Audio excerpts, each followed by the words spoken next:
So does he just want you to speak to him, or is he intending on bringing other people into your space so that you can hear other spirits? Oh, no. So he's intending to speak through him.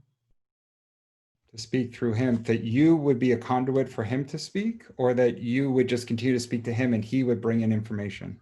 He would bring in the information. And does he have information that he desires to communicate to you? Or is it, Nothing he goes, nothing in particular. it's just in general for you to be available? We could ask him virtually any question. He could go ahead and share it with us. I'd be willing to do that. He said yes. Yeah, you're a channel. You're what's known as you're a very broadband channel because you're fully conscious.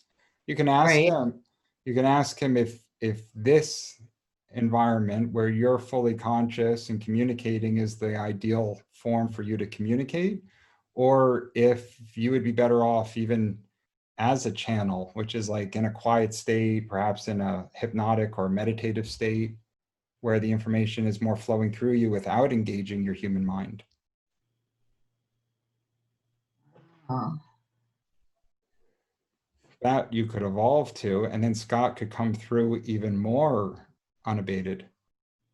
That's what he said. And he goes, that's why I work, because you have so many thoughts going through your head all the time. And so it's hard for you to tell which are your thoughts and which are his thoughts, and then your thoughts interfere with his thoughts, and you get a lot of static on the line. And he goes, and that's why I keep telling you, I want you to meditate more and I want you to take it more seriously, because you try to meditate, but you don't take it as seriously as you should. Yeah, and so that's I want you to spend more time every day meditating. But what kind of do you know meditation? Have you gone deep into meditation? Does he have a type of meditation that he wants? Here you go. We have to put together like a course on Right? this. He goes, well, you know meditation, but he goes, I want you to go deeper into that meditation and for longer periods of time. That's it, because you have to start to really put separation between the human mind and all the chatter, which is the noise on the surface. You have to think of it as like the waves on the top of the ocean. The ocean goes incredibly deep, but if you're just sitting on the top of it, your boat is getting thrown all over the place.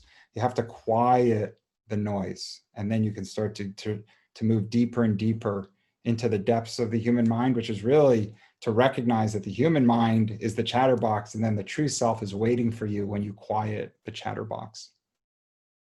And that's what meditation, if you can go, it's not just meditation, it's about cutting out all the endless stimulation throughout the day. It's about finding real spaciousness in your schedule where you can be in a quiet, calm space.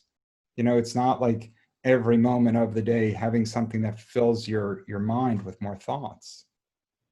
You know, it's going to the park and just sitting quietly in the park. It's getting into a really nice conversation with one other person and being totally and utterly focused on just that person. You know, like as if every word that they said was meaningful to you and you really wanted to be present for it. It's that kind of energy that allows you to start to focus. And over time, the human mind is a choice. It's not the captain of the ship any longer. It's simply a passenger, and the true self is now in charge. And if you're able to get to that state, and even if you can't, just by virtue of attempting it, you'll start to see a little bit of separation. But if you're trying to move into that more spiritual space, by virtue of the effort coming into the fray, Scott's voice will get louder, his intention will get clearer, the complexity of what he can talk about will increase, and you'll start to feel him even more.